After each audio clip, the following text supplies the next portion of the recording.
Welcome back to another episode of Across the Bifrost. This is your host, Jamie, here. Norbert is currently away on, holiday or somewhere doing something, celebrating Christmas probably. So I am joined by the amazing Chris and Jesse from Fury's Finest. Hello, everyone. What's up, man? Thank you. Hey, we finally got you on here. We're doing like a weird Christmas crossover. It's the season of sharing. And I've come on Fury's Finest, so I dragged you guys on here as well. So yeah, I'm really glad to have you. Oh, we're thrilled to be here. Yeah, and it's exciting to talk about a really cool character in Marvel Crisis Protocol that hopefully Chris and I have some insight on that maybe the listeners might not know. Well, he's been beating me a lot lately, so I hope I got some insight. Yeah, I expected some some niche takes from being on Fury's Finest. That's classic, right? I am reading Krakoa now, thanks to Jesse. So that was to be expected. But of all the takes, I didn't expect you to be like, who I really want to talk about? Dracula. Yeah. It's part of it is our show, and Chris will back this up, where it's like all that prep we did for our Halloween episode with the Blood Hunt storyline, where Dracula's kind of front and center in a lot of ways. And also too, just something Chris and I love, 5 threats, right, Chris? 5 threats. You have me down. Yes, that is me. I love 5 threats. I play them every opportunity I get. 6 threats, don't need you. 7 threats, get out of my face. 5 threat only. Yeah, and Dracula's become my favorite 5 threats, so that's part of it too, is just the flexibility he has and the different playstyles he can do while just being one of the coolest models in the game, I think, that AMG's made is just a match made in heaven for me. And I even talked about him recently on the Danger Room in my Midnight Suns roster in the Christmas episodes, because he just gives a lot of flexibility and tools, and you don't always have to hit stuff with him too, which that's always fun. Yeah, I always forget that he has that hypnotic stare thing, which is just mega control. Oh yeah. I just forget he has it. In my head, he's just a guy with a big sword that hits really hard. And how cool is that sword? That's part of what I like about Dracula, is his design. I love that armor. I love it on the page. I love it in MCP. Everything about his design, his sword, his weird, almost Roman segmentata armor, but not quite segmentata armor because the shoulders are way, way different. But it's just so good. It lends itself to such great imagery all over the comic page, and I think it looks amazing on the MCP table. Not to mention, I really love this Marvel monster thing where they're bringing in all of this common use IP, things that have been around for forever, introducing it into Marvel Comics and creating characters out of that. Just, it's very pulp. It's very comic book, right? You're handing off characters from writer to writer to writer, and this feels very similar to that. It's just you're pulling it from pop culture and literary tradition and injecting it into this new literary tradition of comic books, which has become a great tradition at this point. Yeah, so that is why I'm most excited about this episode, because I was one of the... I'm going to reveal something here, Jesse. It might upset you. Maybe you too, Chris. But when they announced this box, I didn't care. I didn't understand. I was like, I can play, vampires and werewolves in 100 other games, but I come here to play with superheroes. So why would I care about monsters in this superhero game? Why is everyone so excited about it? I didn't understand the hype behind it. So I'm hoping that this episode is going to reveal to me a bunch of, juicy lore and why I should care about them in Marvel Comics. And then I will appreciate them much more. Excellent. I'll do my best. No pressure.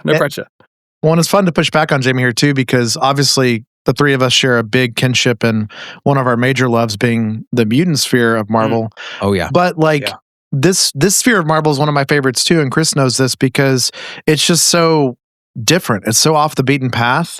And I also am in love with Doctor Strange, and Chris and I talked about this on the show when we were doing these monster episodes, and even some of our occult, strange convocation stuff, where it's this entire path with Doctor Strange and all these characters that are front facing, and even the MCU now wouldn't exist without these monsters first coming into Marvel and kind of opening this kind of different door. And this is even something we see in the mutant sphere too, with Excalibur and stuff, which is very odd, where it's this kind of the fairy world, right, Chris? All this stuff is very much alive and present in Marvel, but it's usually multiple layers deep. And so I always love when AMG goes off the beaten path. I don't think Dracula's very off the beaten path, but I think a lot of the other monsters in the box obviously are. And it's thrilling to me because once again, they're like, hey, this stuff's in Marvel and play them on the table. And yeah, I think there's a lot of fun to be had here. And also, I echo everything Chris said too. I mean, at the end of the day, Chris and I are big readers and we're big literary nerds too. And Dracula means a lot to me as a literary piece and just as a character. And so this kind of like poppy, pulpy representation of him that's like takes from the Bram Stoker novels and stuff, but then it's its own version to like give Blade and things like Doctor Strangelove. It's just really cool to me. It's just a fun, like lighter expression of like the real deep, like Nosferatu, like, early Dracula stuff, which I also eat up and just adore. So that's part of it. I've got like seeds in the early novel and film stuff on Dracula. And so Dracula coming to Marvel, oh man, so exciting. It's fun. Yeah, nice. All right, cool. Well, in that case, I will, I'll bare my neck. I'll prepare to be converted to a vampire fan, to a thrall of the lore. Chris, if you want to kick us off, just tell us a little bit about Dracula in the world of Marvel and how he's kind of found his way there. Oh, you mean Vlad Tepes Dracula? Lord of the Vampires? Why? I don't mind. Is that the Vlad? So is that? Are you talking about the Vlad? Yeah, it's so good. So I think this is indicative of why the character is awesome. But I'm just going to give you the creator byline, the official creator byline for Dracula in Marvel Comics. It's Jerry Conway. Created by Jerry Conway, Gene Colan, and Bram Stoker. Stoker, sorry. That's very awesome. Like this. Yeah, that he gets credit there. Yes. Yeah, that's so cool. I love that. That Bram does, yeah. And it's very different. You're not going to... Wolverine doesn't have... I don't know, pick your favorite writer from the 1700s on the byline, right? Yeah. So it's different. But what Marvel's going to do here in... they introduce Dracula in Suspense number 7 in November of 1950. And I know that immediately sounds... I know some ears are perking up there. That did not last very long. The Comics Code Authority is going to come into the picture and all vampires, werewolves, mummies, all of that's gone. You can't do that in comics anymore for a long time. It's not going to be until the mid-70s when this is going to be loosened a little bit. So they snuck it in just in time. They just got in some vampires and then it was taken off them. Yeah, so that's good. It's taken away from them. But yeah, it's okay because Dracula's going to come back in the Tomb of Dracula series. And this is why it's awesome. Is because Marv Wolfman, if you're not familiar with Marv Wolfman, the comic book writer, I would encourage you to become familiar with Marv Wolfman. Hold on a minute. Marv Wolfman? Yeah, dude. And he's writing Dracula stories? It doesn't get better than that, right? Fair enough. Make this up. And he's also going to be the guy that modernizes DC Comics and when he writes the Teen Titans. He's going to be the guy that turns the Teen Titans into a very cool team in the late 70s and the 80s. Is going to make them a very modern team, really up the melodrama, really mutantify DC in a lot of ways. Love that. That is an excellent run. I adore that run. I adore the Teen Titans. And Wolfman has done some good work in Marvel as well, including Tomb of Dracula. And I do have to say, these old issues, Tomb of Dracula number 1 comes out in April of 72. They don't feel like 70s comics. They're very good. They hold up to modern kind of sensibilities and modern peeves and annoyances. They're very good comics. So you very much can still go back and read those today and really enjoy them. I mean, that might also be because of like the rich source material he's using, right? So it helps. Like, it definitely helps. Maybe I shouldn't turn this like classic, character from literature into like a kind of, what's the word? Like over exposition character from the 70s. Mm-hmm. He's like maybe he's holding some more respect and gravitas for it, which has made it more timeless. It's actually really good comics. I make no bones about the fact that I don't always love going back and reading some of these classic comics. Yeah. They can be very wordy. They're not bad. The sensibility is just way different. We'll get into this on an episode of Fury's Finest here that'll come out soon. with HPP Will. We'll get into that storytelling change in modernity with movies, and we'll go into a good discussion on that. So check that out on our feed whenever that drops. But Comics Code Authority, they're going to loosen everything up. So all these monsters are kind of back on the table. And Dracula is here. Now, we're not going to get the Dracula you see in MCP for a while. He's very much the corpse paint, pointy eyebrows, big cape in a suit. Early cinema Dracula. Very early cinema Dracula for a long time. But that's okay. And moreover, there's a very long history with Marvel vampires. I don't mean history, I meant backstory. There's a ton of backstory for them. There's Varney is the original vampire and is going to have been around since like the dawn of time. And there's stories for him for all kinds of different eras. And he's going to be the one that ascends Dracula to his lordship state, kind of gives, in a lot of ways, makes him a vampire and gives him a lot of power. But Varney is the real big bad of the Marvel vampire verse. Very evil force of nature, not really a person at all. But Dracula's going to be around since the 1500s. Obviously, we're not going to go into a lot of that. I want to talk more about modern Dracula and why you should like him.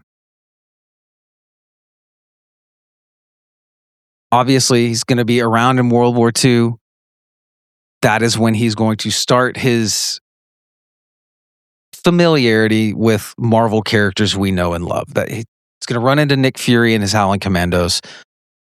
He's going to run into Captain America. He's going to run into Bucky, Baron Mordo, the Darkhold. It's all there. It all starts there in 42. That is busy. I'm always surprised. Every time I look back to World War II, there's always some crossover I missed. And now I didn't realize Captain America had a fight with Dracula in the middle of the war. A lot happened. And a lot of it happens in flashbacks and all that kind of stuff. But it happens. And I think Nazis occupy Castle Dracula. Okay. All kinds of stuff, man. So that's going to begin all of this. Dracula is obviously going to be involved with everything Blade.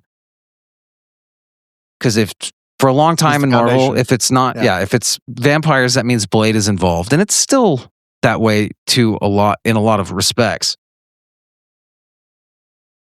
But he's going to be doing all his Dracula stuff. Then he's going to start getting involved with the X-Men, the Defenders, obviously Doctor Strange and the Montesi formula, and the Montesi formula goes back into all of this backstory with vampires and Varney and the Darkhold. It's all very intertwined. It's all the Ouroboros, right? It's all the snake eating its own tail. It all plays into each other. We should shout out the Montesi formula too, because as someone like me who's a bit of a naysayer, to be like, why is Dracula all of a sudden in this game? Montesi formula has been around in the game for longer than I have. We've had vampire stuff around, in MCP for ages. The Montesi formula is very interesting. It is this ancient spell that's been handed down for ages through families, and what this spell does, and now it's part of the Darkhold. It wasn't always, but when the Darkhold's put together, it's put in there. But what it does is it's going to eliminate all vampires on Earth. It's very, very powerful spell. It is the main focus or a focus in the Blood Hunt series that Jesse and I did over Halloween. And it will eliminate every vampire on the planet. So long as they're all stood in a beam 3 though, right? They all have to stand within range 2 of each other. It's a real tough thing to pull off. But but theoretically it could. Absolutely. I mean, you can't add dice when you use it, but and, it helps that MCP keeps the energy and the mystic dice low, defense dice low for the old vampires. There's a question actually. So the Montesi extract used to be mystic damage, right? It did used to be mystic damage. How do you feel about that? Is that comforting to you? I don't care. Oh, okay, fine. It's all MacGuffins to me, man. I try not to get hung up on little things in the game because game balance and lore balance are completely different things. And I honestly think, I say this all the time on the show, but I think AMG does an excellent job of balancing the lore and with the game and working it all in to make it work together and make these characters play very similar to how their personalities come through on the page. And I think I'm working on an episode right now for Rhino, and just sneak peek, he plays exactly how he is. I mean, it's uncanny how well they did with that. So I think they did really good here with with Dracula as well. So naturally, Dracula is going to be an enemy of Ulysses Bloodstone, Elsa Bloodstone, all the vampire hunters, Dracula, Blade, all of these guys. The Stake offshoot of S.H.I.E.L.D., which is crazy. That's a thing? Stake. That's a thing. That's capital cool. S period, capital T period, capital A period. Yeah. That's cool. It's like Buffy the Vampire Slayer, but S.H.I.E.L.D. It's Marvel Buffy. It's 100% Marvel Buffy. Yes. I'm Googling it right now. There was a time when, Chris, correct me if I'm wrong, but I mean, in recent years where most of S.H.I.E.L.D. was taken over by vampires, right? And yeah, I'm pretty sure that happened in Blood Hunt, or the ramifications of it come through in Blood Hunt. I don't really remember. I've read so many things since we did that. Yeah, I think it was leading up to Blood Hunt before. I mean, vampires infiltrate everything, man. They're always masquerading. Wink, wink. If you know, you know. Very good.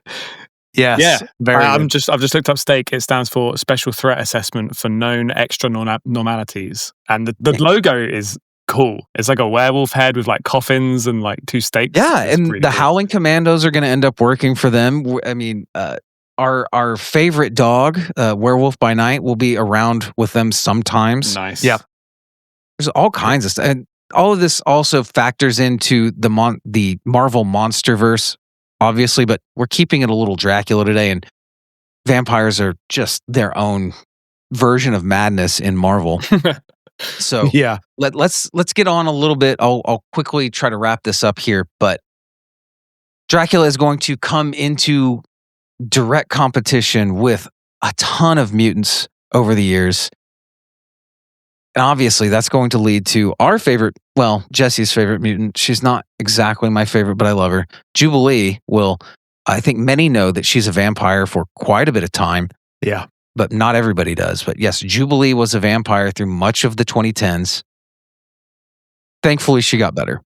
She got better. She got over it. Yeah, she did get over it. Yeah. And they did a fun story last year in Blood Hunt, right? That she got her own. She's involved in that. And I think she's always going to be involved in vampire stuff because of that. Just like Blade, if there's vampires, Blade's going to show up. And she's now Miles Morales as well, right? Yes, absolutely. So it's very interesting and cool that she made it out of that.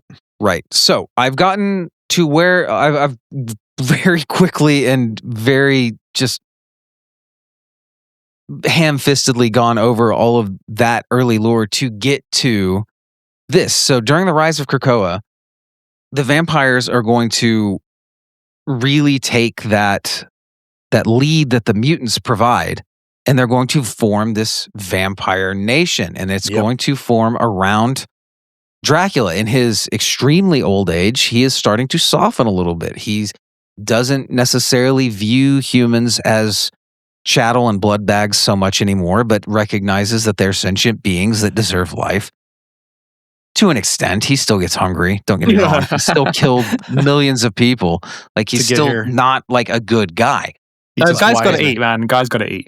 Look, we all got to eat.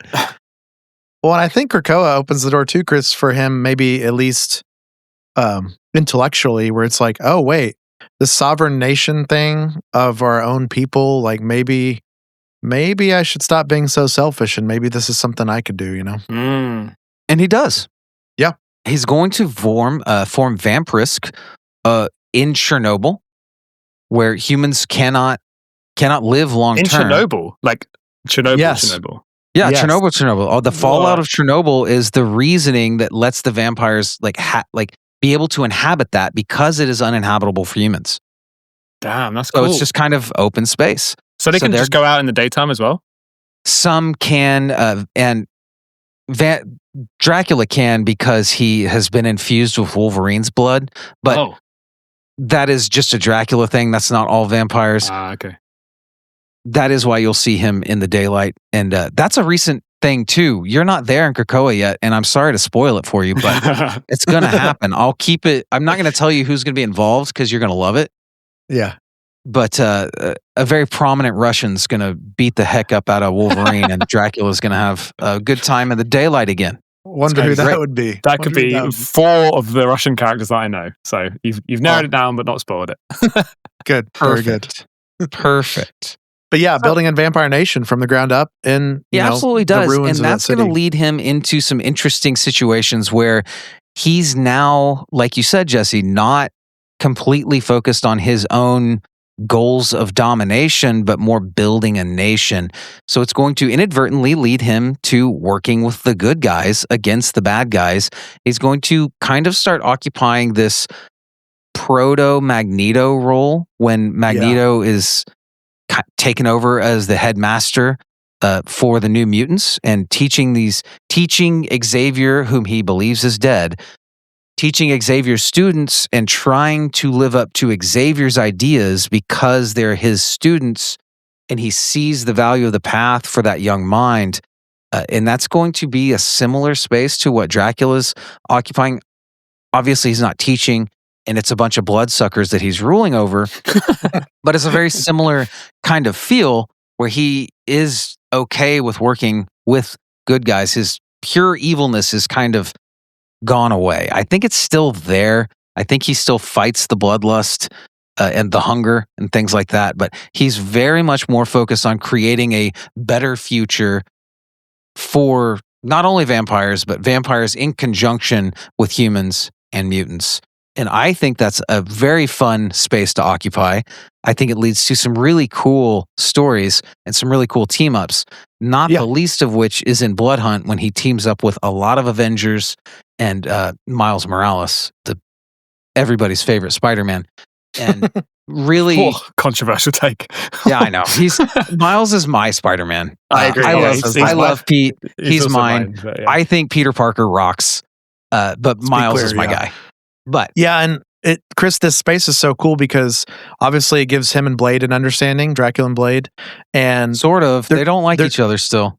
They still don't like each other, but it's kind of this frenemies thing, and they obviously fight together when it needs to be. And even things like back in 2020 when Null, god of the symbiotes, like invades the Earth and puts the Earth into total darkness. Like Blade goes to Dracula and his group of vampires and is like, "Hey, we got to fight these things on the street, these symbiotes." And Dracula kind of is not, at first he's not interested, and then he's like, no, this is probably for the good of the planet. And so Dracula and Blade and them go out and fight symbiotes in total darkness, use their powers for good, I say in quotes, self-preservation. But yeah, that's what vampires do, right? They survive.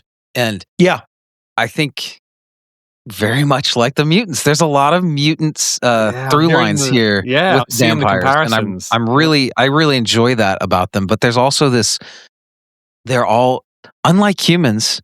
They're not. I don't believe humans are born inherently evil. If you disagree, that's fine. I don't want to argue with anybody about it. But vampires are inherently evil when they rise from the dead. And in Marvel, it's an enzyme from being bitten by a vampire. Sometimes the enzyme works and you will become a vampire in about 3 days. Sometimes the enzyme doesn't work and you're just dead. So when you rise, you're hungry. You're pretty much under the effects of that bloodthirst, of that curse of vampirism. And Dracula, is one of the vampires that has overcome that.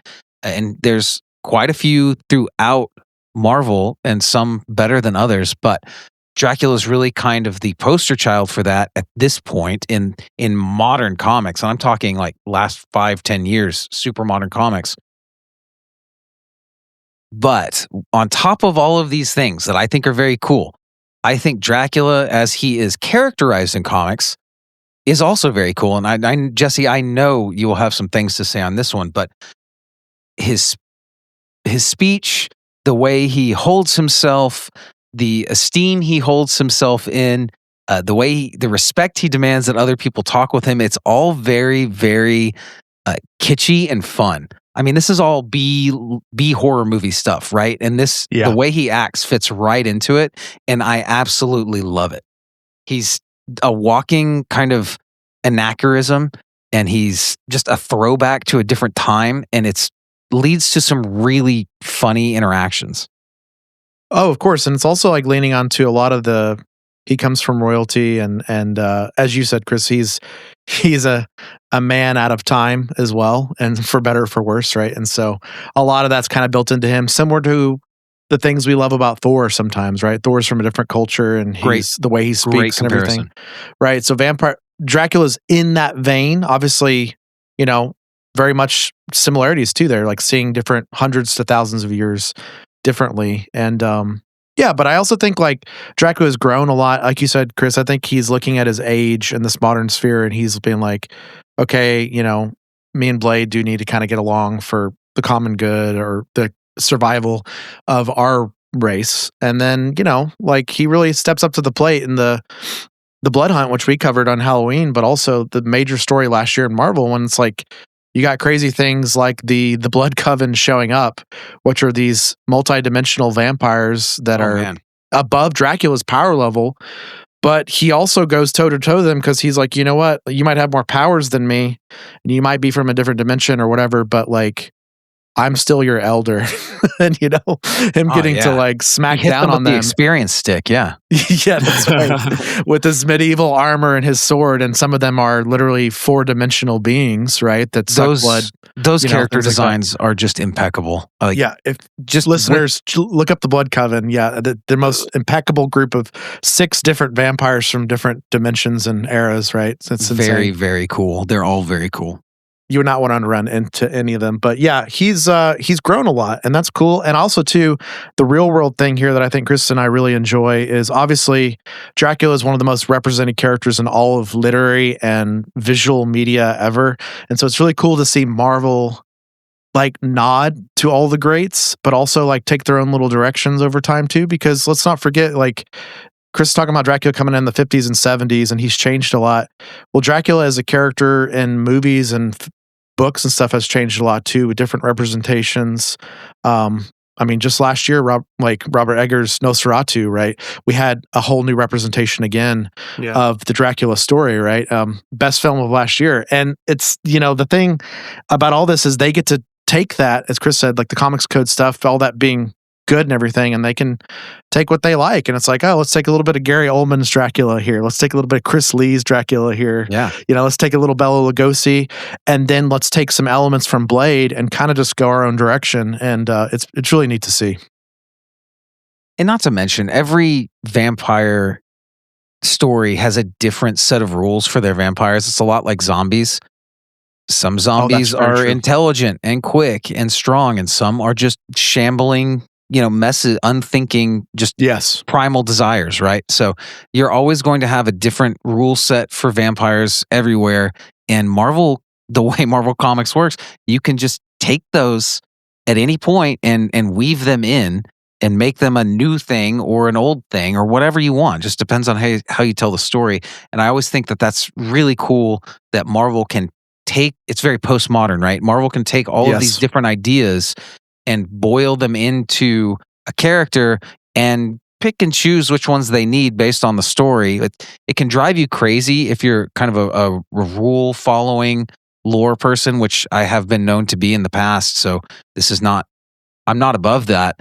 But when I'm in the right mood and I'm feeling very chill about everything, it's very cool to see them boil this down and pick and choose what they want and tell really cool stories. But it's also like having these characters, also being in the kind of open domain. Is that the technical term for like no copyright? You know what I mean? Like that's good enough. Yeah. Stuff. Like like you say, people can then come. We just had Del Toro Frankenstein, right? Yeah, absolutely. It's like blank canvas to like retell a story. And I guess Marvel is the modern day version of that, right? Where they just have this like, their canvas is like, superheroes. And so they can take that stuff, put it into their setting, and now they're doing their own twist on it, Exactly.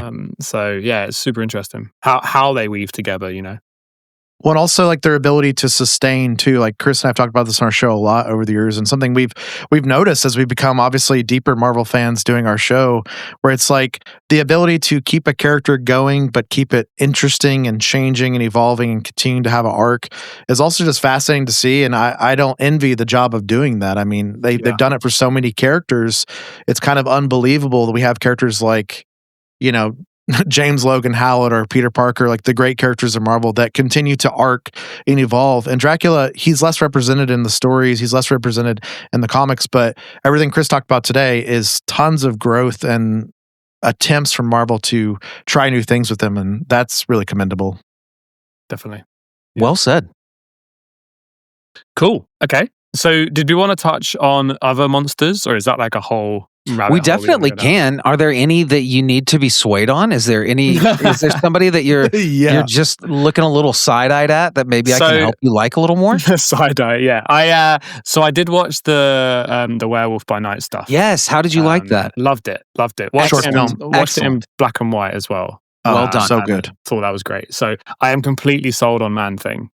He is one of my favorite characters now. So I'm okay with that. I do want to ask about Nkantu, the mummy, and his ties with S.H.I.E.L.D. though, because there were some people that were asking if he was going to be a S.H.I.E.L.D. character.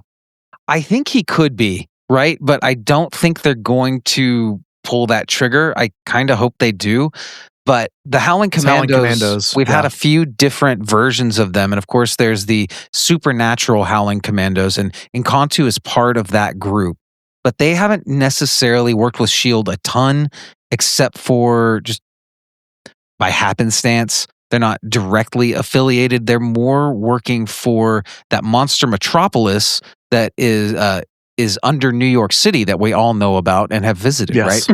Of course. But that is where the monsters all live. Well, not all live, but many monsters have. There's a nice society built up down there, and it is a city like any other.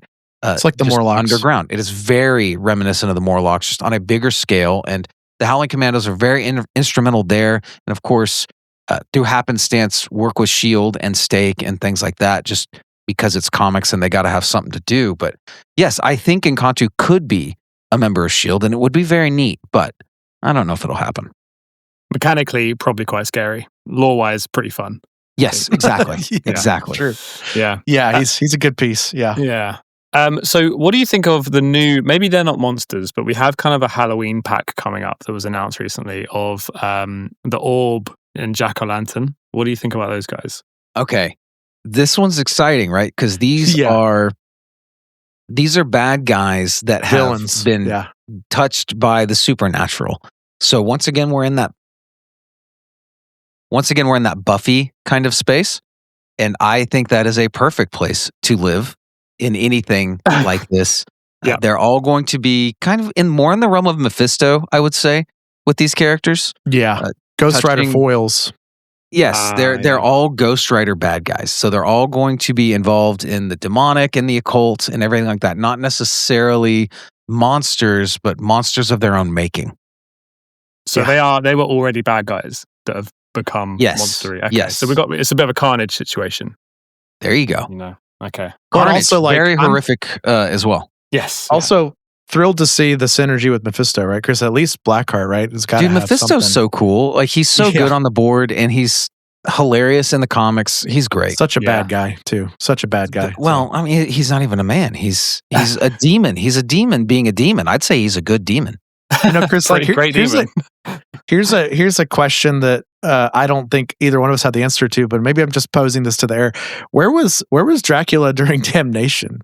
I mean, maybe he just didn't care, but it's like when Mephisto's taking over, not only mind controlling Doctor Strange, but taking over all of Las Vegas and bringing, hell to the modern world. Like, I wonder what Dracula thought of that. Las Vegas is known as a very sunny, hot place. I just don't think Dracula's very interested in taking over. Going to a desert. That's my headcanon. Yeah, that's my headcanon. I think Dracula was like, the Avengers can deal with that. Midnight Suns can deal with that. I don't know. I'm going to stay over here. I don't know that he would have cared, right? If Mephisto took over that part of the world. Even if Mephisto took the whole world over, he'd still have plenty of humans to eat. That's true. Mephisto probably isn't going to mess with the vampires too much. He might even bring them in as allies. So, I don't know. Yeah, but Dracula's European, right? Exactly. Maybe it's like a across the pond problem he doesn't really care about. Exactly. They're over there. I don't need to worry about it. Yeah, exactly. And like you say, the climate that plays a part. He's in like cloudy, dismal Europe, so right, more comfortable for him. It's the perfect place for him and his disposition. Yeah. Well, I was just this is a random thought that popped in my mind because we always got to sneak in Damnation where we can, right? That's true. That if you haven't read Damnation, listeners, go check it out. It is a great Doctor Strange Mephisto story, and you're going to get a lot of Midnight Suns in there too. Yeah, nice. Unwilling Midnight Suns.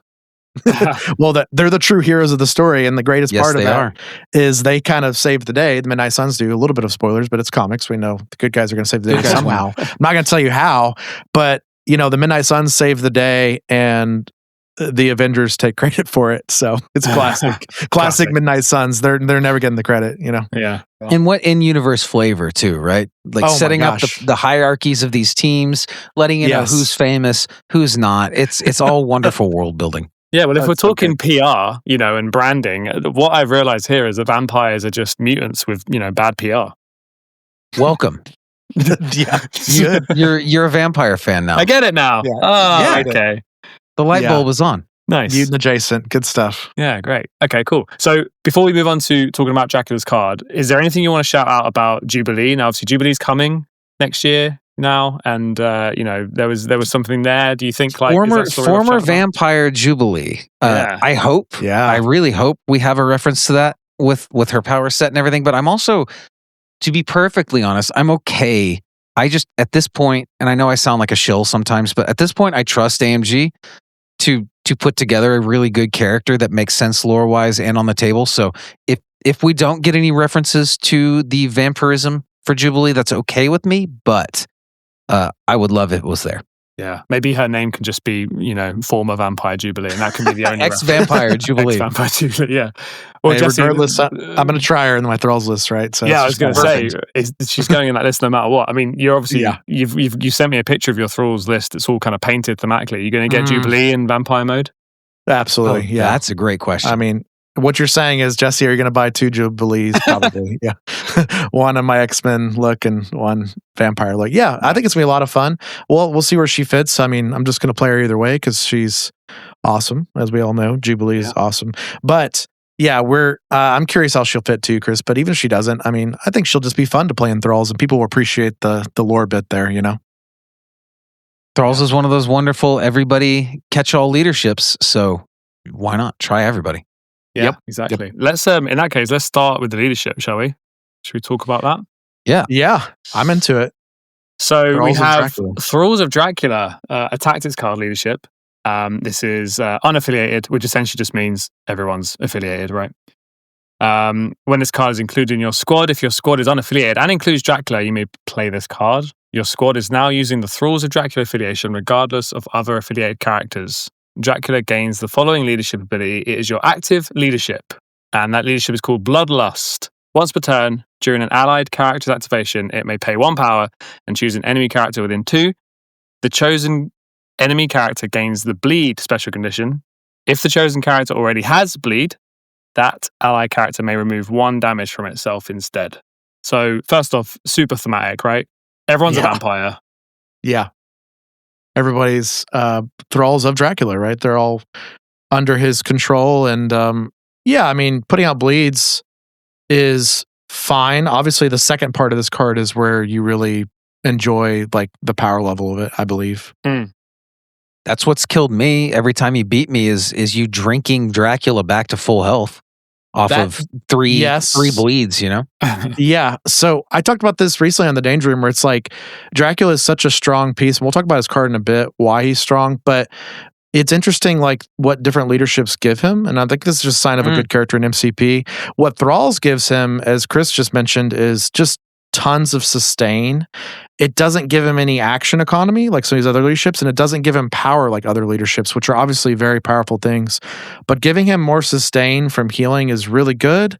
Also, too, there's weird combinations where, I mean, without spoiling too much of his card early, Jamie, but I mean, you can pay 1 on Dracula to turn on Fury of the Vampire, which is his 4-cost spender, so you'd have to have 5 power to do this. But you can turn on the spender, all the rerolls without striking the character and giving them bleed, right? So because the Fury of the Vampire, you can reroll any number of dice if the defender has bleed, and it's an 8 dice mystic attack. So that is a lot of rerolls, and it's a way to do that as well. So it's a way to turn on more damage. Yeah, I didn't spot that because I didn't think that. I've seen Dracula splashed a lot. I haven't seen him as a leader much. Yeah, that totally just unlocks that attack for him without needing to do any setup.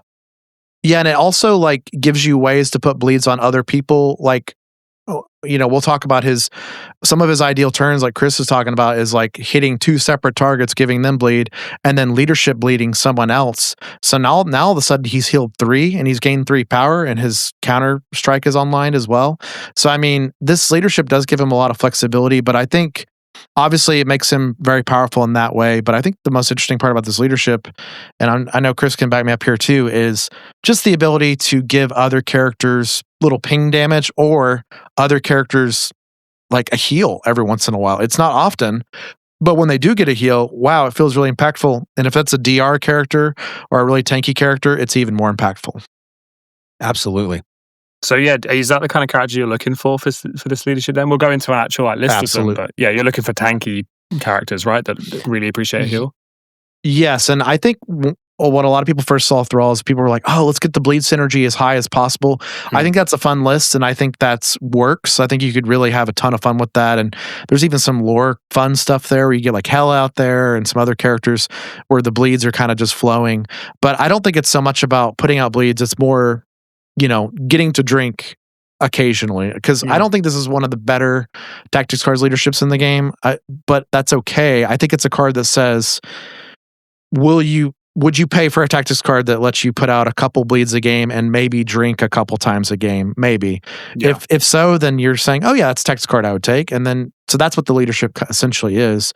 And so what you can do is you can take characters that are innately tanky, and if you can break their break points a little bit by drinking once or twice a game with, a lizard or a Shang-Chi or, a Spider Noir, whoever it may be, and now you've kind of messed up all the MCP math and it's in your favor, Yeah, that's super interesting. And I guess also part of this, you said it's not one of the best tactics card leaderships, but it is making, everyone affiliated, right? Which is a power in itself. It's what we saw. There was a bit over the curve with Hellfire Club is, incredible leadership. And also you could take anyone you wanted. Yeah, and Chris and I have talked about that a lot, where it's like, don't ever undersell unaffiliated, even like an unaffiliated roster that has a weaker tactics card leadership like this one. Like, don't undersell it, because there's a freedom of list building, and like just mental load is reduced, because you're just like, what am I facing? What do I want to build? Okay, let's just go. You don't have to think about, well, I need 3 X-Men and I need, this splash. Right. It's just build your Dracula list that best you can, and so that gives you a lot of freedom, and it makes it a fun affiliation to pursue the badges on, as me and Jamie talk about badges, because you can keep changing your list constantly and just try new models, Yeah, that's cool. I guess you can be really reactive to the meta as well, right? What's the current scary thing? You can build for that, and you don't have to, you're not compromising much because you don't have an affiliation list you need to upkeep. Absolutely. And if you just want to have a fun thematic, monsters adjacent list too, you could have a Midnight Suns list, and you could sneak in Dracula and Thralls and some other stuff, and have that as a second leadership too. Yeah, nice. So I'm currently looking at the Thralls of Dracula leaderboard on Longshanks, and Mr. Jesse, you are 5th in the world right now. Okay. Wow. Very good. Very good. Well, climbing up there. Shout out to the guys. Yeah, I played a lot of Dracula games and tournaments, and I've got more to go, but yeah, it's really cool. It's one of those Longshanks rosters where there's like 30 people on it. That's it. So there's very passionate people. Let's just say that. Yeah, the scores are the top like S7 are all very close. There's not many in it. It's, they're kind of, this could be 1 or 2 events to, jumping to the top of the leaderboard, which is quite exciting. Be the Vampire Nation leader. Yeah. Sure. Yeah. I mean, you can compare that. If you can compare that to like the X-Men leaderboard, it's just impossible to climb because people have been playing those guys for years and years and years, and they're very good at it. So, yes. I love these affiliations that just have that dedicated following of people that they just play this affiliation because they love it. It's happened several times throughout the history of MCP, and Thralls being one of them.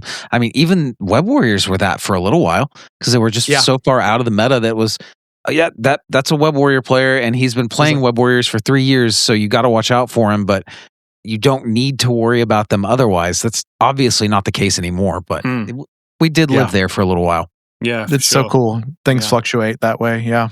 Yeah, I like. I always like that kind of looking around the community and knowing like which player is that affiliation's player. You know, I like having. I'll never play an affiliation that's being played by someone else in the community because, like in my local meta, because I'm like, oh no, that's the X-Men guy, that's the Brotherhood dude. Like, I really like. Right, it's fun. Yeah, you said that there were a few Dracula players in your meta, right?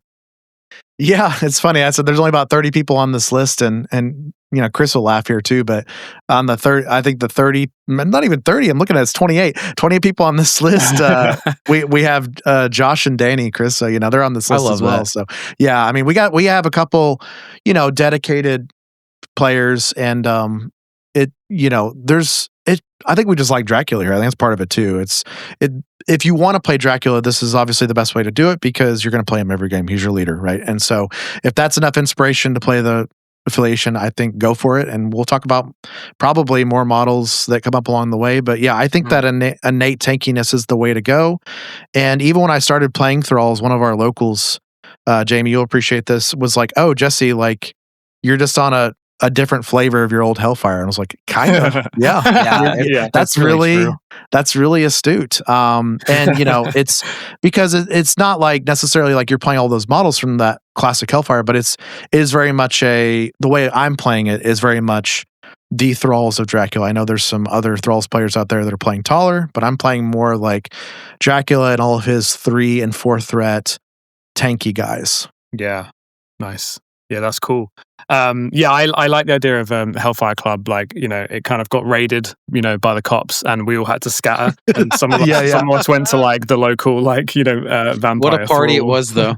Yeah. And so some of us snuck into a vampire rave and got converted, and then I like to hope that some of us went to Mephisto's leadership because it's kind of Hellfire light. Yes, it is. But that's, the raid's over, and now Hellfire coming out of the darkness. I think so. You might see some of us return.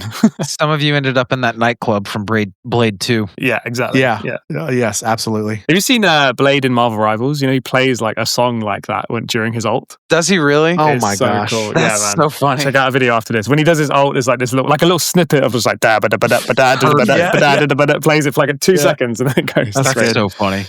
Yeah, I snuck that music in on our Blood Hunt episode, so it's in there. That's great. That's cool. Yeah. People listening as well, by the way, I want to mention that before we hit record today, Jesse came in, he booted the door open and was like, Jamie, do you know who Paul Campbell is? It's just like someone from England / Scotland, I think, who is vampire leader. The vampire leader out of nowhere, apparently. Just snuck up and just, took it. So good job, Paul. Lord of the Vampires. Yeah, congrats, Paul. And Jesse's coming for you. Just know that. He wants to know who you are. He wants to find out what you're doing. Where are you located? Good stuff. Yes. Cool. So should we jump over to Dracula's card then?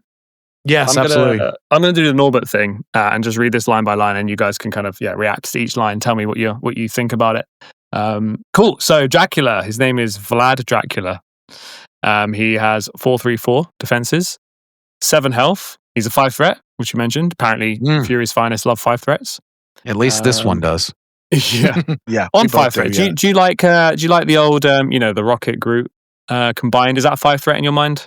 It had, yes, together? Just like the sisters are, just like X-23 and Honey Badger are a 5 threat in my mind as well. Nice, cool. Yeah. I just wanted to get some appreciation for them. Yeah, You cool. Baited us there. It's good. We're on brand. I happily took the bait. It's all good. Yeah, nice. He is size 3, which surprises people sometimes. So look out for that. He moves medium on a medium base. Right. He can scoot. He can scoot. Yes, he can. Yeah, and he can move faster, right? Which we'll talk about later. Yes, but I mean, he's got flexibility on his movement. And do not underestimate a model that's got a medium base, medium move, and a bow, right? Like that's very notable and something to keep in mind. And also how that bow kind of coincides with his wolf form too. I mean, he can just grab people that you wouldn't think he could grab. You're really setting this up, Jesse. That's good. Nice. I quickly better keep reading before Jesse gives it all away. So his first attack is Ancestral Blade. Is there any lore behind this blade? That's just his sword. He's had it for a long time. It looks cool. I don't think it's anything too crazy or too special. It's just the sword he's had for a while. His favorite sword.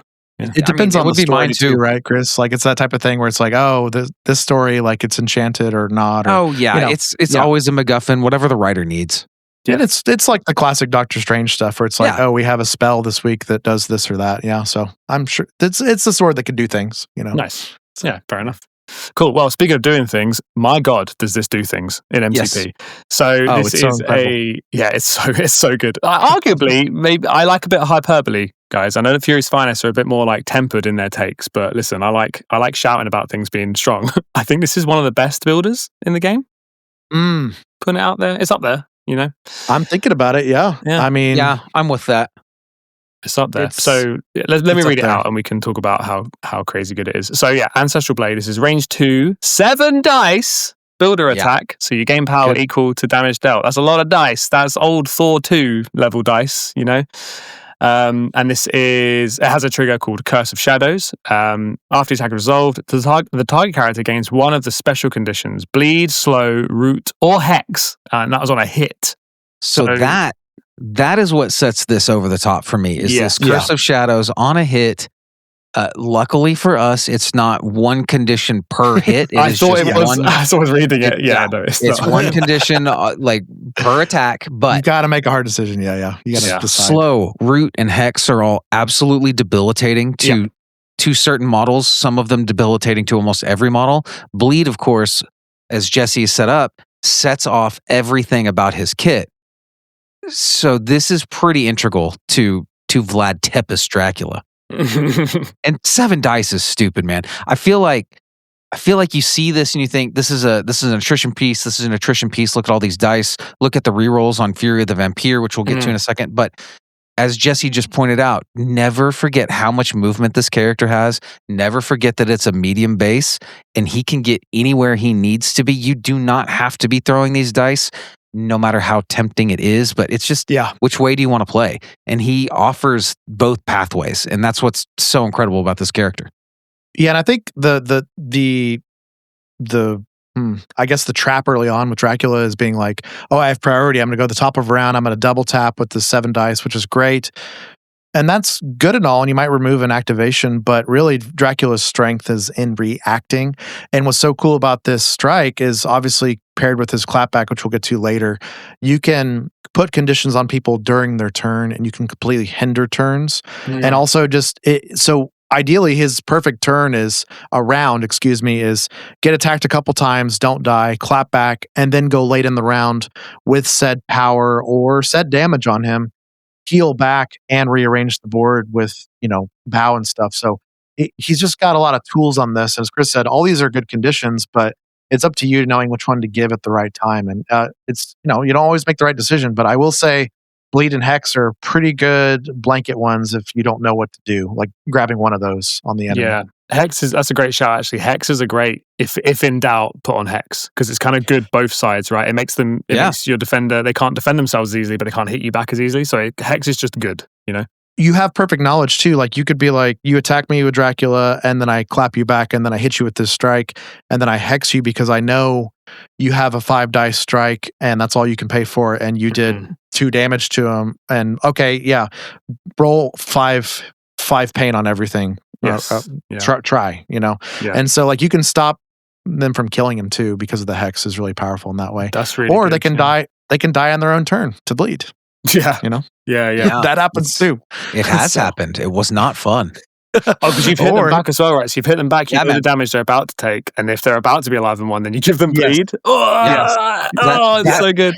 That clapback has given me nightmares. Yeah. We'll definitely get to that, but I've got nightmares about that too. So it's all control. At the end of the day, Dracula's an amazing control piece, and it, as Chris said, it might not seem like that because you see 7 dice and you think of these beater models, but really it's just setting up, debilitating your opponent and slowly kind of crippling them, similar to Apocalypse does, just slowing them down as the game goes on. I thought of Apocalypse when I was reading that actually because, the current meta, there's a lot of kind of flank secures going on, like Mutant Madmen, Infinity Formula, Riots, and Apocalypse really excels by basically just slowing a flank and then he can just leave if he wants. and you can't catch up. And that is also a very valid playstyle here, right? Where you can put Dracula on one side, slow everyone, and then leave because he's super fast. Absolutely. And they can't catch you, which is really cool. In the world of like pay to flips, right? Everyone's playing Emkran. Slowing people is just as valuable as killing them. Oh yeah, and obviously he's a refuse flank monster as well. And something me and Mike talked about on the Danger Room a lot too, where it's just like if he can kind of take the focus of his threat or higher from other models, like you might just be winning that game, right? He might just be slowing your opponent down. I say in quotes long enough to let's say he's fighting like a 4 and a 3 on a side flank, like that's his dream, right? So yeah, it's pretty great. Well, lots of skill expression in the first line of the card. Let's move on. Let's move on to the next one. So we have Blood Feast, which is a range 2, 6 dice attack and costs 1 power. After this attack is resolved, this character removes 1 damage from itself for each damage dealt. And after the attack is resolved, the target character gains bleed. So you're paying for a guaranteed bleed and potential healing here. Yeah, this one is, I would say, I'm not going to say it's used the least. I think it's used the least out of the 3 attacks, at least in my experience. We've seen this before. This is We Are Venom on Venom, right? It's very strong. And this is just a really good way, especially on the clapback, to, once again, mess up your opponent's math, where you clap back with this attack, you heal 2 damage, and then you also give them bleed, and your opponent's like, wait, can I kill Dracula now? And then once again, Dracula wants to go later around. He's going to go. Now that character has bleed. He's going to heal again off them at the end of his turn. It's healing. It's what its goal is, and it's not too hard to have 3 power to spend 2 for the clapback and 1 for this spender.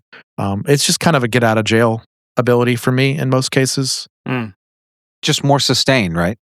Yeah, he's just a sustained monster at this point. So it's a tool in your toolkit. You might not use it all the time. You might go an entire game without using it, but there's always the option of double tapping and healing twice. And then maybe if it's a congested map, you're getting 2 different bleeds off. You can get a bleed off with your leadership, and suddenly we're doing the healing 3 that we were talking about earlier, but you've already healed. It'll be 5 in total. So you can go from alive on 1 to only 1 damage in 1 turn, and it's not some crazy hard to do turn that will never happen. It's very feasible, and it could happen almost every game. Yeah, and I think it's better too, Chris. And Thralls, you mentioned putting out another bleed. I mean, this is a guaranteed bleed too. So I mean, you're also setting up your future Thralls guys' turns for them to come drink and stuff too if they need to. So it's helpful because, as you talked about earlier, Jamie, it's either or on that leadership. It's either put out a bleed or drink. You can't do both in a turn. Yeah, super interesting. Yeah, I didn't think about that because obviously you're just paying 1 to guarantee bleed on someone and getting a hit in. To set it up for the other vampires to just jump in and benefit for that. Yeah, Very I also cool. want to remind the listeners too that Dracula can use the Thralls leadership. He never often does because it doesn't make sense. But I mean, you could always drink off somebody, but it's usually just better for him to put a bleed on somebody because he's going to drink at the end of his turn anyways. So. Essentially, yeah, cool. And he is 7 health on both sides as well, so that's a lot of room to get some healing in. Yeah. And you're changing the math. Like, I mean, once again, if he drinks 3 or 4 times on his front side, I mean, what is his stamina, right? Yeah. It's somewhere in the 10 to 13 range or something, right? So, I mean, it's interesting. Yeah. I mean, there can't be any games where he doesn't heal something, right? Correct. Yeah. So this is not a 7/7 character, right? He's more than that. True. Yeah. And remember too, like you can drink off of Days models, right? Blade's been doing it for years, right? I mean, good point. Yeah. Yeah. And you also drink off of allies. Really? Yes. Oh my god, each other character. Whoa. Yes. Yeah, it's very frustrating sometimes. Oh, man.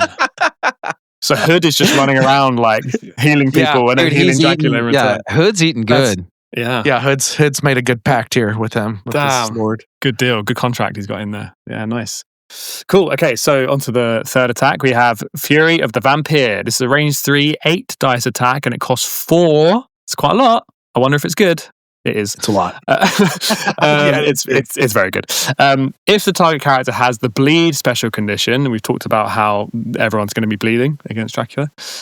This character may reroll any number of attack dice. After this attack is resolved, if the target character is size 4 or less, This character may throw it away medium. No triggers. So good. Yeah. So this is such a cool ability if they have bleed, obviously. But even if they don't have bleed, let's say you just take like 5 damage from an attack, which does happen. You just don't roll defense dice. And then all of a sudden you've got enough power to Fury the Vampire and clap back. Sometimes, once again, Dracula is like a lord of control in my mind. You can spend 6 power to clap back and then do the spender just to throw the enemy away and kind of stagger them on their turn. During their turn.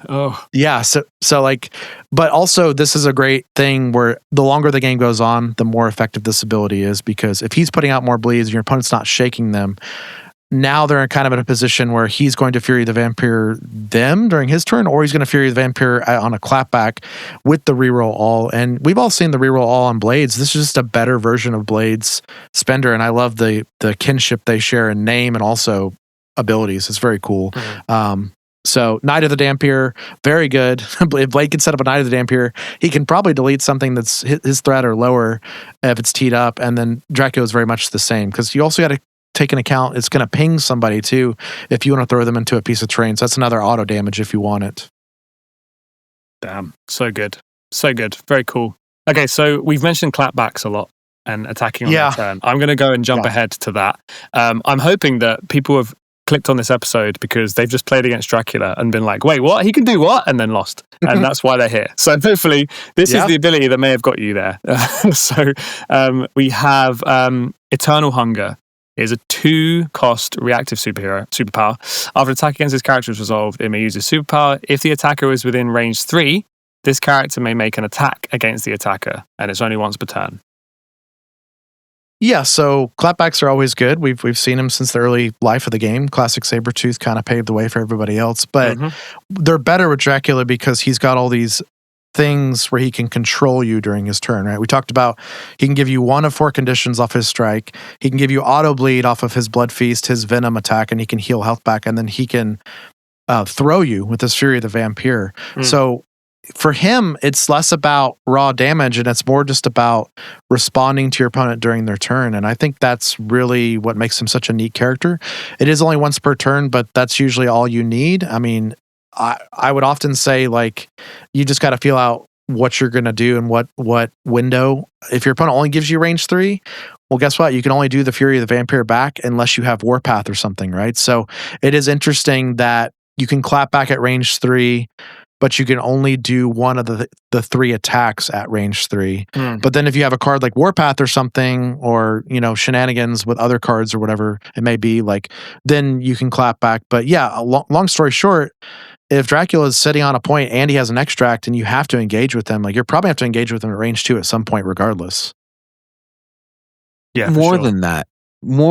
It is after the attack is resolved. So there's oftentimes I've attacked into Dracula and I've said, Jesse, how much power does Dracula have? And he'll say 1, 2. I'll be like, bet. All right, 4. 6. All right, here comes 5 energy at you.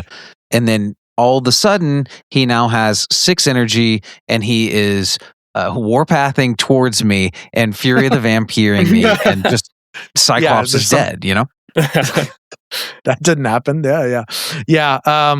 So yeah, I mean, obviously the way to deal with them, like Chris is talking about, is it is range 4 characters, right? Yep. And so, but at the same time, like, this is a game of action economy and positioning. And what's so crazy about this clapback is it gives you actions. Like, Dracula's strength is not in his activations. It's not I have prio, I'm going to kill your guys, though he can do that every once in a while. It's I take actions during your turn, I respond to you, I control you. And so this is his best thing on his card, because if you can do this several times in a game, well, you've cheated 3-4 actions, right? Like you've just winning on the margins. Yeah. And yeah, like you're just getting more so actions. Good at winning on the margins. Yeah. And obviously, Jamie, too, we talked about how good the Ancestral Blade is. The Ancestral Blade is absolutely amazing on the clapback because you're giving your opponent conditions or maybe spiking them. So you're either taking away their action by killing them, or you're putting conditions on them and reducing their future turns or their current turn. Yeah, for sure. It's he really needs to be one shot or nothing, basically. Because cards can do that, you know. But you're risking it, you know. Yeah, I think when we talk about clapbacks in MCP as well, like, a lot of people are scared of, you know, like Royal Rebuke and those kind of Counter-Strike, those kind of attack, and they are nothing compared to this, right? They are like a little bit of luck on a small amount of dice usually. Dracula is paying 2 to then potentially hit you with 7 dice.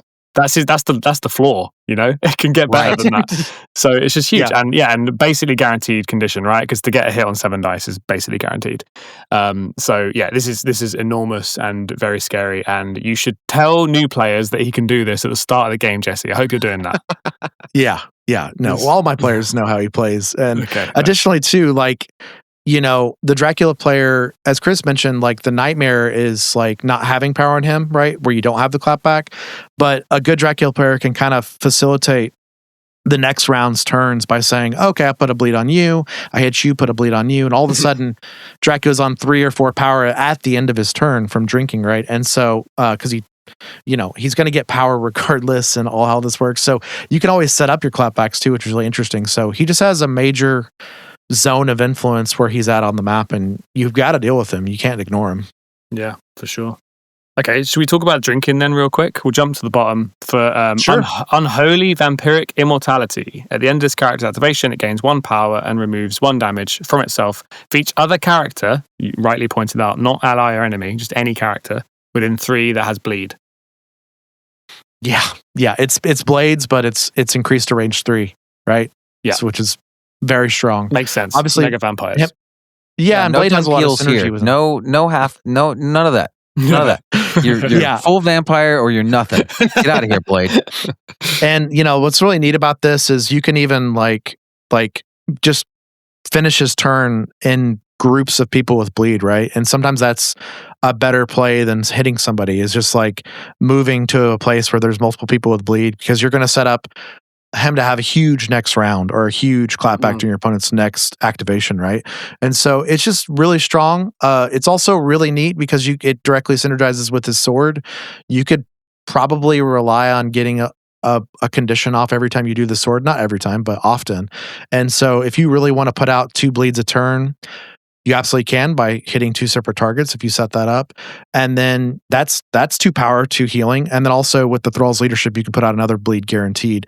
That's a 3rd power because there's a 3rd bleed out there. And that's not even factoring in allies that incidentally have bleed from regular abilities in the game and things like that. So it's his power is always, he's such an interesting character because his power is not necessarily during his activations, though he does have power during his activations. It's setting up future activations always, or future responses. Yeah. God, there's so much skill expression in this character. It's interesting. Yeah, he's a treat to play. Yeah, there's so much going on. That must be everything he can do. Oh wait, there's 2 more superpowers. Lots of words, yeah. He has Hypnotic Stare, 2 cost superpower. Choose an enemy character within 3 and advance them, and it's once per turn. Yep. So this is the classic MODOK bow that the community calls the bow a lot. We call it the glamour locally because that's what Dracula does. And that's my call to action for all the listeners. Call it the glamour because you are glamoring people into your, into Dracula's zone of influence. What's really interesting about this is if your opponent's playing around Dracula, he can suck people in and hit them with the sword, or his dream, like I said, is controlling a flank. So maybe he's beating up on one guy and then bowing another guy away, and just kind of controlling that point. Also, you control the speed, like the distance they move. So you can always keep them in range 3 to drink off them at the end of a turn too. You don't have to move them outside of range 3. You can keep them right on the edge and still drink off of them too. And so there's power in that too, because you staggered them, but you also kept them close enough to get some drink power from them too. But obviously, it's one of the best abilities in the game. It's on multiple characters, and it makes sense that he has it. He should have this power. It's Dracula. Very cool. Very cool. Very strong. I always forget he has it because I'm so obsessed with making sure I don't get clapped back. And then it's like, oh, you can do that too. That's happened to me before. It's just, I got you this time. Nope, I'm glamored right back in. Yeah. Yep. Or he just pushes you away. I've had several instances. I won a league game recently where my turn was double move Dracula to a point, glamour someone off the point, win the game. And the power of bow, right? Yeah, power of bow, absolutely. Yeah, so good. Cool. All right. But wait, there's more. He has another superpower called shapeshifting, which is a reactive 1-cost superpower. When his character begins a move action during its activation, it may use this superpower. If it does, choose one of the following effects to resolve before moving. We've got Bat, Wolf, Mist, which is a nice throwback to, OG Dracula, Absolutely. Bram Stoker's Dracula. He's always shapeshifting. Yep. Oh, classic. Yep. And that early Dracula Chris was talking about from like the 50s and stuff, right? Yeah. Like he was a lot more like this. Nice. Vampires dissolving into mist is always one of the coolest things in vampire media or games or whatever. It's just it's wild. Crazy power. Very cool. Yeah. So each of these shapeshifts does a different thing. So Bat, this character gains the flight superpower during this move activation. Does that come up much, Jesse? No, not often. But it's nice to have because it is a tool in your tool belt. Like Dracula really does need to be getting his action economy off, and so this is just a way to like clear a size 4 thing and get your full movement. You're going to take it, and I've done it before, but yeah, it's usually the least representative of the 3. Mm-hmm. Okay, I'm going to jump ahead to Mist. So this will drop all objective tokens and remove all special conditions and up to 2 damage from this character. I felt like Dracula needed more healing. Yeah.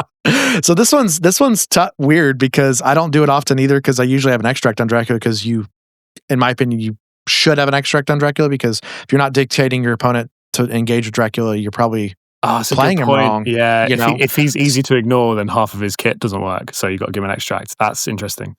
But if it's late game and you need to heal up, I've done it before and dropped an extract, which is totally fine. Especially if you think about it through this lens where it's like, oh, I'm about to kill another character that has an extract. I'm happy to drop this one. Yeah. It's to move over here and heal up a little bit. But yeah, it's all special conditions. I do think rules is written, obviously it does not get around stagger because that's the top of your turn. And this is a move action you're doing to do this. So that's a good call out. I would have missed so stagger is very good on him, but very cool ability. And once again, if you're always thinking ahead, if you're always, we're thinking in bleeds here, I'm setting up multiple bleeds on my turn and I'm going to maybe miss.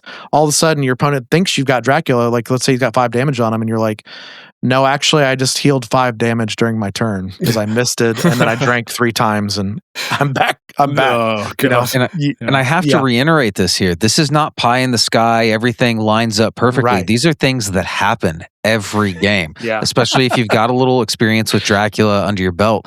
It's hard to play around all of this because it's not just the mist, but it's tools. And Jamie, I'm going to steal the bit here, and I'm going to go ahead and read the last one, Wolf here. But the Wolf form will increase this character's speed to long during this move activation. So between the Bat, between the Wolf, he's going to get to where he needs to go. He's going to be able to get over that building. He's going to be able to long move with his medium base like he's Namor to the other side of the board. Or, like we're saying, he just removes all those conditions. It removes that shock, that root, that slow, heals 2 damage. Then all of a sudden we're talking about him moving into range to drink off 2 or 3 people, right? Or putting off those bleeds with his attack and then his leadership. So he's just such a sticky character. Yeah. I just realized as well, this isn't once per turn, right? So he could be on one flank. Actions, on one flank and have, let's say 4 or 5 power. He can double move long to the other flank, hypnotic stare someone off, and then flip a point. Yes. Absolutely. I've won 5 or 6 games that way. That feels like a jump scare. That's why we're saying he's a control piece. Like those 7 dice are so tempting to just double tap.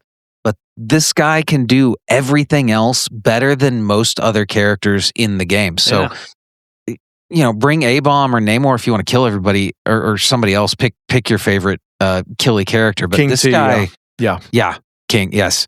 This guy is going to excel in controlling the entire board and throwing a lot of dice when he needs to. But mostly, I feel like Jesse's correct.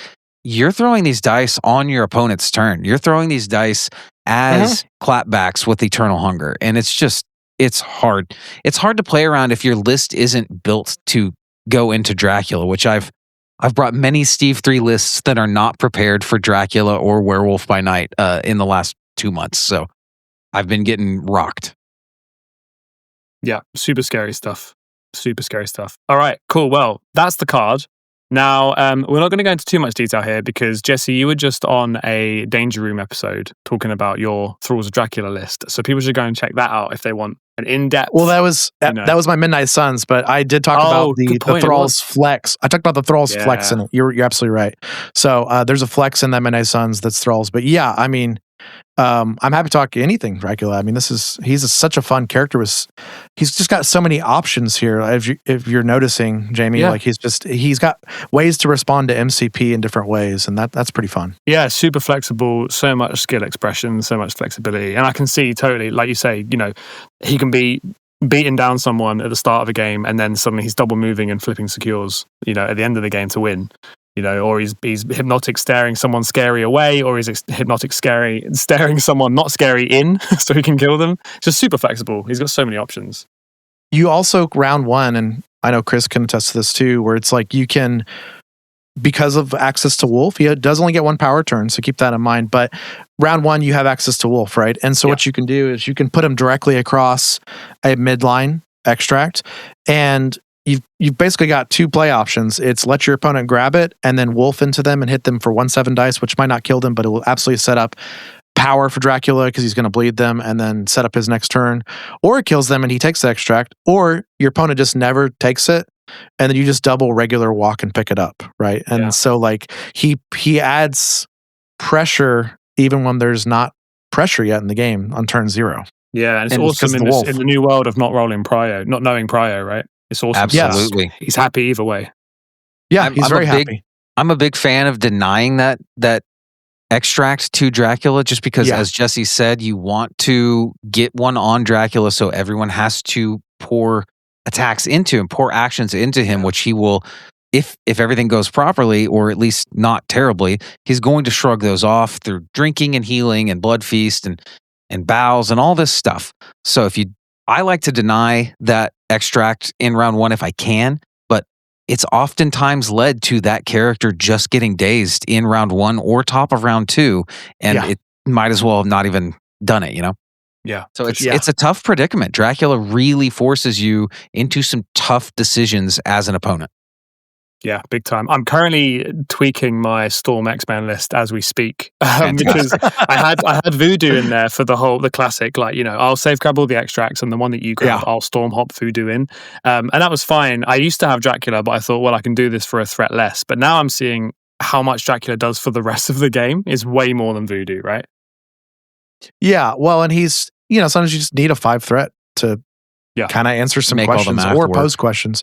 Yeah, and I think he's a great tool. Like I played Spider-Foes a lot earlier this year, and I think he's an amazing piece in Spider-Foes too. So I mean, there's just he can contribute to the game in interesting ways that are always asking questions of your opponent. That's what you want as a good player in MCP, right? You want to be asking questions of your opponent constantly, making them make decisions. So. For sure. Yeah. Nice.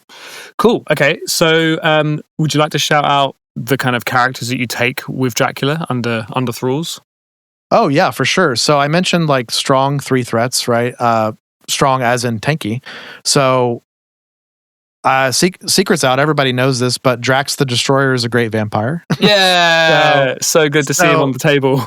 It is good to see him. So of course he's got damage reduction. His defenses are fine, 3/3/2. He's got 6 stamina on the front, but once again, we're breaking that stamina math. If he gets to drink a couple times a game, all of a sudden that damage reduction and 6 stamina is really like he's a 3.5 character, right? So in the Thralls roster, I think he's kind of essential because that's really good. He still has no action economy, but most importantly of all, he can pay a power to put bleed on anybody any given round because you're going to get power in the power phase. And his blades has direct synergy with bleed. If target character has the bleed special condition, Drax may reroll 2 dice during this attack. And what's crazy about that is he's got a 5 dice strike. Well, now it's kind of like a 7 dice strike on a 3 threat. And it just gives him the power to do his kit as well. And, it's just making his strikes really effective. So he's a great vampire because he double synergizes with the damage reduction and triple synergizes because then his blades also gives bleed. So, I mean, he's got multiple ways to... He can either pay to put a bleed on somebody or he can try to hit them with his blades, put a bleed on them, and then drink off of them. And obviously he's got a terrain throw, which he can hopefully readily pay for easier because he's getting rerolls on his strikes because the enemies have bleed. So Drax is great. That's very But cool. the same I like that concept. his name also sounds like a baby Dracula, like like name also sounds like a baby Dracula, like Dracula. Oh, absolutely. That's a great point. And his attack being 5 dice, reroll 2 if they have bleed. That's basically a 7 dice attack. So you've got like another like 7 dice attacker, vampire. I like how Thralls turns Drax into Cable. Yeah, like you just I mean that's a lot of dice. Yeah, that's a lot of dice, dude. Yeah, and so obviously Drax's weakness is he has no action economy to speak of at all. So I mean, he's got to be actively scoring for you, and so he's a great guy to like grab an extract and maybe fight on the midline, and that's totally fine because if he can once again slow your opponent down by drinking and staying around, he's really strong. And the same concept applies to Inkantu, the Living Mummy. I think he's one of the most central pieces of my list because he's so good. He's just an amazing character. The lore works. He's another monster character, but also he's got immunity to bleed, hex, and poison. He's got damage reduction. He gets to heal off of souls, and he also gets to heal off of drinking. So what this means is we've got the most immortal Inkantu in this list. And once again, he's a tanky 3-threat, right? That, does Dracula's bidding, runs around, grabs an extract, farms souls, and then maybe contributes with souls later game. So I think Inkantu is an essential piece. And those are my like 3 threats that I always play. The shout out 3 threats that often comes up a lot is Baron Zemo, because once again, Baron Zemo has bleed on his strikes. So why wouldn't we play him? But also, once again, Zemo giving Dracula a reroll on clapbacks is kind of crazy. Oh God. It's bursted, man. This is less about Zemo being a rock star and a star of the show. This is more about him being a team player. And what I mean by that is he can double move between points to either win scoring or tie scoring, and then he can give your guys rerolls while your guys are drinking and sustaining and staying around. He also gives Dracula rerolls on either Blood Feast, where he can heal more with the Venom clapback, or on the Strike, where he can find that hit to put the condition out, or who doesn't need one more reroll on Fury of the Vampire when it's reroll all, right? And so Zemo's an essential piece in a lot of ways. He hasn't left the list essentially since he came in, but I've tried so many 3 threats and they're all good. I mean, think of somebody with damage reduction. I'm glad we found Baron Zemo at home after all. Yes, it took a while. Yeah, it took a while. Poor guy. Yeah. And him having bleed is really strong too on both of his attacks. Yeah. Because he can maybe find a bleed on his turn and then, I'll pay a power in my turn to drink. It's like, oh great. Man, that changes the math a little bit. So that's pretty neat. But any 3 threat that has damage reduction, I've been trying and testing, and some of them are really neat. Like Lizard's good. Spider-Man Noir, I think, is a little bit sneaky good because he's got damage reduced to 0. And so if you survive and then you drink a couple times with him in a game, you've kind of just broken the MCP math, like the way he was designed. You know what I mean? Like, because it's just, it's not what his health was made, right? His health was made a certain way, balanced a certain way, and all of a sudden you've healed a couple times with him. He also damage reduces 0. Like it's a very good list for him. And also Spider Sleuth is fun, and you can actually play it in a Thralls list because you don't have affiliation cards. So you have loads of space for it. That's great. Yeah. So I think that's a great shout out, and he's been a ton of fun. And he kind of fits the theme in a weird way. Like he's just kind of a broody guy, Yeah, he's like of the night, Yeah, that for works. sure. Yeah. Now, it doesn't get very exciting in the 4 threat sphere, but you're seeing the theme continue. Shang-Chi is one of the best Thralls models because number 1, he always has excess power, I swear, so he can always put out a bleed or drink. And number 2, he's a tanky defensive model that if you heal a couple times in a game, he feels even tankier, right? I mean, it's pretty baseline stuff, but he also, Chris, you've talked about this too, but I mean, Shang-Chi kind of also has a clapback, right? He does. It's frustrating. It's very frustrating. So Chris and I have not played Shang-Chi until now. When I put him in my Thralls list, we both had kind of a, I don't know, some sort of. We're both weirdos, and we don't like playing we don't like playing the obviously overpowered models, which is, and look, if you do, that's fine. This is not some weird, I'm trying to push my ethics on everybody else. It's just, it makes me feel funny. That's all. That's really all it is. Too. It's perspective because Chris and I have both not really necessarily put Beta Ray Bill down since he's come out, right? But we we don't think Bill's at the level of Shang. So it's just, it just has a feel to you. You know what I mean? Like what a surprisingly Bifrosty negative take from you guys. You're normally so positive. This is what you needed to come on a different podcast to complain about something. I like it. This is good. It's like therapy. It's a very light complaint, to be honest. Shang is awesome in the sense of like, we're thrilled he's in the game and that he has the power representation he does. And I liked his movie. Don't add me. Oh, dude. He also feels like a martial artist on the table too, right? He does. Iron Fist is a little dusty now, a little old, and Shang-Chi feels like he's actually jumping around kicking people. It feels great. Well, and Shang too, like, has one of the coolest things in MCP representation to me is he's a different character on the back, right? I adore that when they do that. Yeah. They need to do more of that. It's great. I do want to shout out what's really cool about Shang actually on the back in Thralls is it seems counterintuitive because you don't want Shang to get dazed because he loses his best power, which is this 1-inch punch, which seems way too good in the game. But he gains like he gains cleansing strike, and he keeps 1-inch punch. Excuse me. He loses the clapback. He loses the dragon on the back, but he gains cleansing strike on the back, which is let me tell you about this. If Shang-Chi punches someone and he does cleansing strike, removes the damage in a condition, and then he drinks off of someone and removes the damage, and all of a sudden, once again, his backside maybe isn't so bad, especially in Thralls, because he becomes mini Dracula, right? Yeah, it's kind of neat. He's just a guy to sustain. This is not the flashiest Shang-Chi. This is a hold a point Shang-Chi, control 2 models, kind of refuse flank, just like Dracula is doing. That's kind of the theme of this list. And here's where it gets tough, guys. From here, you could play whatever 4 threats you want. Chris knows I've been playing Ultimate Spider-Man Miles a lot because of the lore of, this is the Miles we see in Blood Hunt. More clapbacks, more mobility, more defense, and drinking's pretty cool on him. I think Miles is a great fit lore-wise and just fun-wise. But really, this could be any tanky 4 threat you want. I mean, this could be someone as off the beaten path as Squirrel Girl, or maybe one of the Sabertooths. I was going to say, I've always wanted to see you play Apex in Thralls.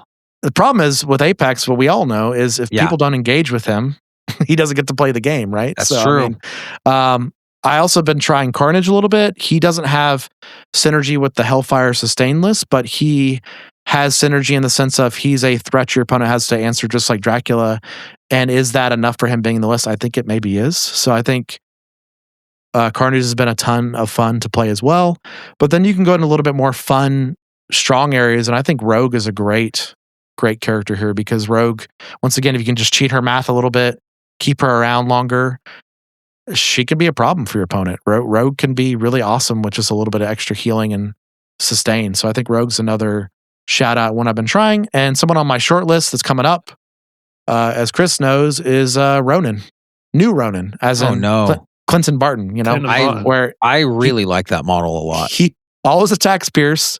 2 of his 3 attacks put out bleed. He's got a ton of mobility. He's not very defensive. He does have martial artists though.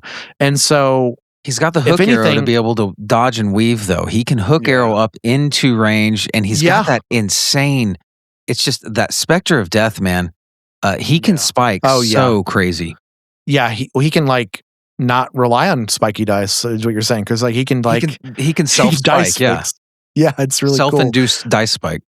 Yeah, so really just your tanky 4 threat of choice is a great choice. I think Bill's even good here too because once again, if Bill can just drink a couple times a game, you've kind of just broken the math a little bit of where his damage reduction fits, and so I think that's pretty neat. So yeah, it's really up to you. Basically, you just want tanky 4 threat characters and find your flavor that works for you. So for me, it's been a lot of Miles, Rogue, Shang, characters like that. Yeah. You mentioned Hela earlier in the episode. Yeah, true. So Hela, worth talking about there? Well, I love Hela. Chris and I have kind of fawned over this model since she came out. I wish her card was a little bit better. But I mean, the coolest part about Hela is if you can keep her on her front side for a long time, she is unkillable on the backside, right? For So if you can kind of stay on the front longer, which I think you can in Thralls with the bleeds, she does give out bleed on her range 3 strike as well. Range 3 strike is nice. And I think that's kind of the kit of her. She's just damage, really, is what she is. And so, but they did give her that new superpower, Death's Embrace, which I'd like to pursue again in the future. And I'm about to play Helligans soon coming up because Chris and I have an affiliation battle where I'm going back to Asgard. But she's got the choose enemy character within range 3 and advance them short. And then you do a little tricks and traps into them. So that kind of has synergy with Dracula in a unique way of just he needs people pulled into his net, and so she can do that too. And also, like, people are going to die, so she's going to get souls, like, it's just going to happen. So, and I guess you're probably playing Mummy most games, right? Can you play Hela and Mummy and get double souls going on? Yeah, you can because they have separate soul mechanics and stuff. Cool. So I think it's pretty cool. There's so many characters I haven't tried in Thralls that I think would be good that I'd love to try, where it's like you're either leaning into like the fighty bleed thing or you're leaning into the damage thing. Like you could play Gwynpool in Thralls, right? And like she's really tanky and like her drinking is kind of crazy because, and she's got mobility too. So, I mean, the coolest part about an unaffiliated roster is just play what you want. For me, it's been a ton of Miles and Rogue and things like that. But I think there's space in Thralls for a lot of things because I think we kind of locked our 3s.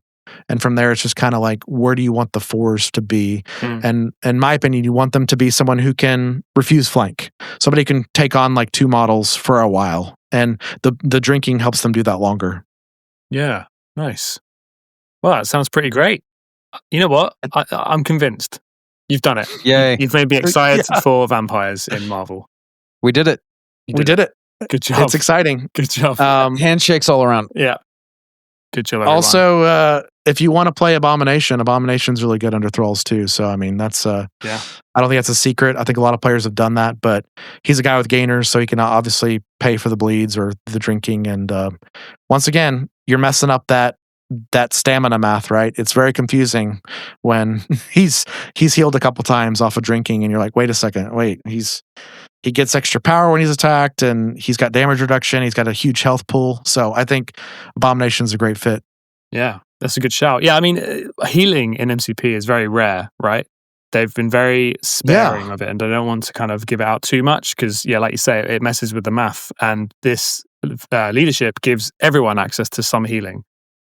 So I like that idea of kind of cheating your way into tankier models that maybe shouldn't be around for as long as they are under this leadership. Yeah, and it's not flashy, but sometimes in Thralls, and I know, Chris, you've seen me do this a lot, sometimes in Thralls is keeping your guys alive and rotating around the Hellfire sustain thing. And 100%. Sometimes your turn is, I have Mummy, he's pretty hurt. I'm going to put a bleed on the guy in front of me. I'm going to double walk with this extract to a safe point. I'm going to drop some souls and I'm going to heal up, and then I'm going to make my opponent deal with that bleed while they're sitting next to Dracula, and have them think about that, So sometimes your turns are not flashy where they're like double walk, put a bleed on somebody, but how cool is that, Jamie, that you can even do that in the game? Like you can take no attack actions and put out bleed. That's interesting. Yeah, really cool. It's really cool. And again, I love that it kind of drags up these characters that no one talks about, like Drax. Drax suddenly has some really cool synergy, and you've got a nice little Drax model, that you can put on the table. Yes, it's very exciting. So yeah, cool. All right, is there anything else you want to shout out about this guy, this team? Chris, you mentioned Werewolf by Night. I mean, I think we'd be remiss if we didn't mention him a little bit. I think Werewolf by Night's kind of had a hard time in the game because he's outshined by a lot of 5 threats, but I do think he's good in Thralls, and I do think he's a ton of fun. So I just shouting out Werewolf by Night in general. Another question of your opponent. Ton of clapbacks, right? He opens up this avenue of play, and I won't linger on this, but if you get an extract on the wolf and you get an extract on Dracula, suddenly who do you attack? You're facing 6-7 dice clapbacks anytime you try to go into them. So your 3 threats, some of your 4 threats are just kind of hampered. They can't do much without being. I mean, I've had games where I'll get 1 damage through on my attacks, and Werewolf will just remove my character on my character's turn. So it's just it's these tough questions, and there are just, I maintain this idea that sometimes there are just lists that can't deal with that. sometimes there are lists that just do not have enough defensive characters or enough characters with big health pools to be able to go into that range 3 6 dice clapback that Werewolf has. Yeah, and he puts out bleed, right? And so he's got healing factor too as well. So got to throw, and he can throw himself. He's mobile. So we say in quotes here, he kind of has healing factor 3 in Thralls, right? Yeah. And that's kind of nuts. So he's fun. He's a very dicey character. I don't like to go to the casino. It's not for me. So I'm not saying he's an S tier choice. I'm just saying he's a choice. No, I mean, and he's fulfilling a similar role that Abomination does in this list too, right? Where it's like if he's picking up a point, an extract, and he's standing on a point, like he is asking questions, and that's good. I think Abomination can just stay alive a little longer, but Chris is right. If Werewolf by Night doesn't die, once again, you've cheated more actions in the game that don't exist for anybody but you, because they're actions during your opponent's turn. Yeah, it's pretty huge. I feel like it wouldn't be an episode of any podcast if I don't bring up X23, who is she's the best, dude. Giving out bleed and then becomes healing. I'm glad you mentioned her. Right? Yeah, so I'm glad you mentioned Laura. I think she's a great fit in this roster. I don't know if she as tanky as the other characters. Obviously, she isn't. But you're right. Like, she's also just a piece that if you could fit her in your 10, like, okay, maybe you're not playing her every game, right, Jamie? But like, there's a game where it's like, oh, this game we're playing intrusions, and it's like, okay, well, let's just see what happens. You're dealing with Laura or Dracula this turn because the other one's going to go. The other one's going to daze somebody. And we love X23 here. She is one of our all-time favorite characters. So that's probably the model I've played the absolute most in this game. That's the model I've played the most in this game, and I'm sure it is for Jamie too. Oh, right? Massively, by a long way. I'm even a Honey Badger truther. So me too, man. I'm a big fan. Let's go. I'm a huge fan of Honey Badger. Yeah, I'm actually looking at Honey Badger's card now. Also gives out bleed. Could become healing factor 2. True. Is mobile. Yeah. She's got the taunt. Yeah. A lot of good things going on there. Yeah, Jamie's like trying to make a Thralls list where people have to deal with the girls and Dracula, and they're on separate flanks, and it's all bad decisions. Well, right? I'm looking at Weapon X. Weapon X could be healing factor 4. You're a real bad boy, aren't you? Yeah. All 3 Wolverines on one flank and Dracula on the other. Awesome. No, I actually helped one of our listeners make a list. Shout out to John Luca, where I do think there is something, Jamie, and I know you've played a ton of Weapon X, and so has Chris. I do think there is something where the Weapon X players out there that do want to play Weapon X but have a Thralls splash. 100%. That is a list, and is it a Thralls list? Is it a Weapon X list? I don't know. It depends on your meta, right? But you have both options, right? And that's fun. That's just a fun list too. Like Dracula out there with all these people with knives for hands, right? Hey, Wolverine's been a vampire before. Yes, he has. It works. Yeah. Yes, it's affiliated, That's right. It's affiliated, yeah. Yeah, nice. All right, cool. Well, thank you so much, guys, for coming on. I feel extremely lucky to have you on. I feel lucky to know you. I'm reading so many more comics because of you guys. So many people have made me up my lore game because they compare us to Fury's Finest, so I've had to do a better job just to get close to Chris's power. Well, feel free to hit me up about any comics anytime. I love trying to get people to read Iron Fist. Nice. Yeah. That's your gateway drug, right, Chris? For everybody, that is my always go to. Like, I don't read comics. What should I read? It's always that Iron Fist run, that Matt Fraction Iron Fist run, the Immortal Iron Fist. Exactly. It is just the best. Also, shout out to Matt Fraction Hawkeye too, right? Crazy stuff. Oh yeah, I love Hawkeye. Yeah. Jamie, you're very kind. We're very blessed to be here and very happy to talk to your listeners and kind of do a Fury's Finest episode on Across the Bifrost with you, with your insight here. So it's kind of like all of our forces combined. I'm sad Norbert couldn't be here because I'm sure we could have got to chat whiskey or something, That's a topic for another time. Definitely. That's an easy topic to cover. Yeah, for sure. I could learn from him. Yeah, for sure. So, give us comic knowledge. We'll give you whiskey knowledge. There you go. Sounds good. I'm ready to listen. Nice. Cool. All right. Well, I'm glad we joined forces. There's like some kind of coven of MCP, well done. Podcast. Well done. Thank you. So I would say go check out Fury's Finest, but I'm pretty sure anyone listening to this knows who you are. You are the biggest MCP podcast. So go check them out more than you already do. How about that? Hey man, people find us every day, just like they find you guys every day. It's amazing to see people come into the game like recently, or even people be in the game for years and just discover the podcast, right? I mean, obviously for us, it feels longer, us as in the three of us, because we've been doing this for so long.